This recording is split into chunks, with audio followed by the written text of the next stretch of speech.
Karen really thought of herself as a drummer. Is that right? Which is amazing to me. Didn't she know how well she sang? At the piano it appears that Richard Carpenter has some amazing hardware at his house outside of Los Angeles. There are 3 the Grammy Awards indeed. The Carpenters' reputation has been associated with timeless music and unparalleled brilliance for many years, but it has also been tainted by tragedy and circulating rumors.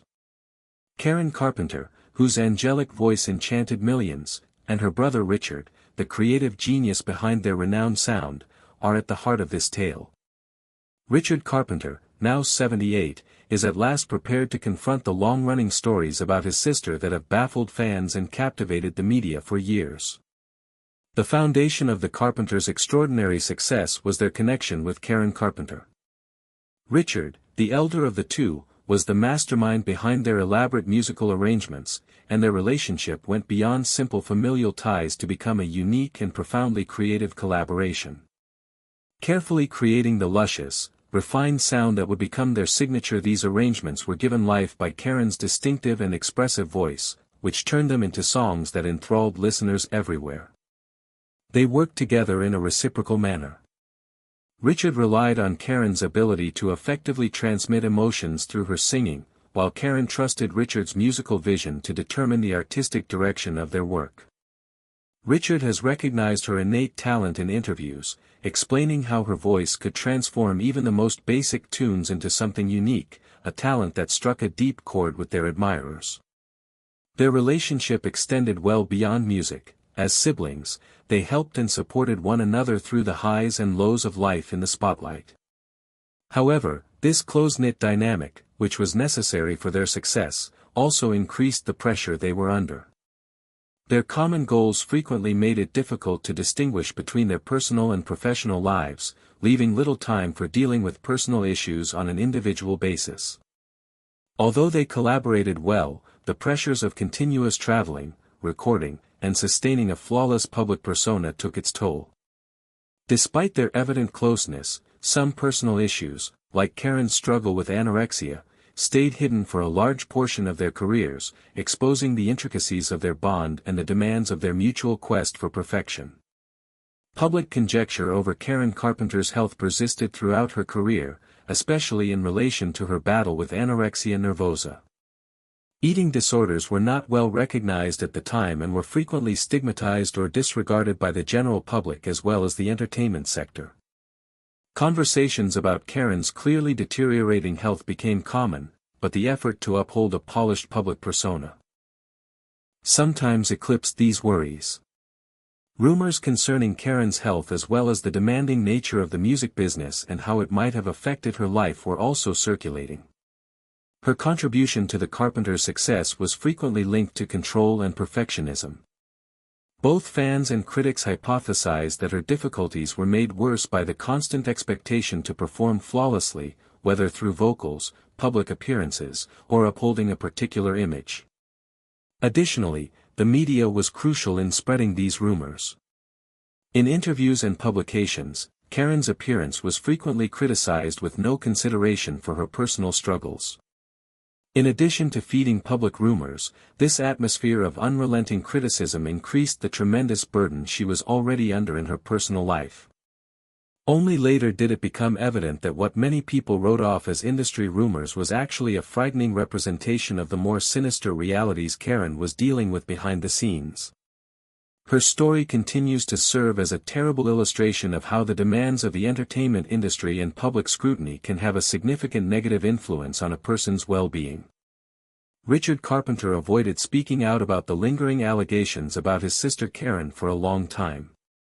His silence was frequently taken to mean that he was reluctant to bring up unpleasant memories or address delicate subjects in the media. Richard's profound regard for Karen's privacy may have contributed to this. He recognized the difficulties she faced personally and was committed to protecting her legacy from needless criticism. The emotional toll of losing his sister was substantial on a more intimate level. Richard was profoundly impacted by Karen's passing in 1983, both as her brother and as a musician. Her passing signaled the end of their collaborative relationship and permanently changed the trajectory of his life and work. He may have been reluctant to revisit those trying times in their lives because of his intense sadness and the responsibility of preserving their musical legacy. Additionally, Richard seemed committed to maintaining the Carpenters' reputation as musicians whose music delighted millions of people. By staying out of the public rumors, he prevented tragedy from overshadowing their labor. Although occasionally questioned, his silence demonstrated a delicate balancing act between upholding their immortal contributions to music history and honoring Karen's memory. Richard Carpenter has finally addressed some of the long-running rumors about his sister Karen after decades of conjecture.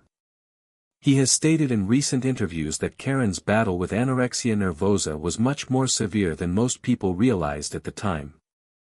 In a recent interview with The Guardian, Richard reflected on her experience and noted that the condition was not well understood in the 1970s, saying that anorexia wasn't even considered at the time.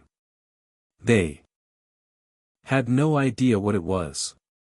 Richard also explained how Karen's deteriorating health was influenced by the demands of celebrity.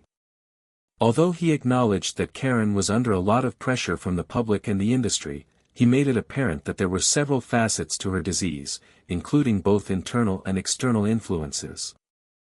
There was more to it than just the criticism or the music. Many things were coming together. In the same interview, Richard revealed perhaps the most remarkable aspect of Richard's admission is his open assessment of the lack of assistance and awareness at the time. He pointed out that for someone like Karen, there were essentially no resources available, and that the instruments for treating eating disorders and mental health issues just weren't as prevalent as they are today. Richard's disclosure of these problems has allowed audiences to better comprehend the difficulties Karen encountered behind the scenes and how the constraints of the entertainment industry exacerbated her problems. This uncommon candor provides clarity and a sobering reminder of how much has changed and how much more needs to be done to improve, painting a more thorough and unpleasant picture of the price of their achievement. Richard Carpenter has discussed Karen's hardships and acknowledged how the demands of the music business worsened her precarious mental and physical health. Richard has discussed in recent interviews how the constant emphasis on appearance, especially for female artists, placed a great deal of strain. Karen's slender figure soon became a national obsession, with the media concentrating more on her attractiveness than her abilities. In addition, there was little time for personal care or recuperation due to the industry's relentless pace and expectations. Richard also criticized the lack of awareness in the 1970s about mental health and eating disorders, comparing it to a time when such issues were either dismissed or outright ignored. In the same interview with The Guardian, Richard said that Karen frequently felt the pressure to meet impossible standards, pointing out that there was always pressure to look a certain way in this business, and Karen felt that acutely. Richard voiced cautious hope regarding the increased openness of mental health discussions in the contemporary music industry.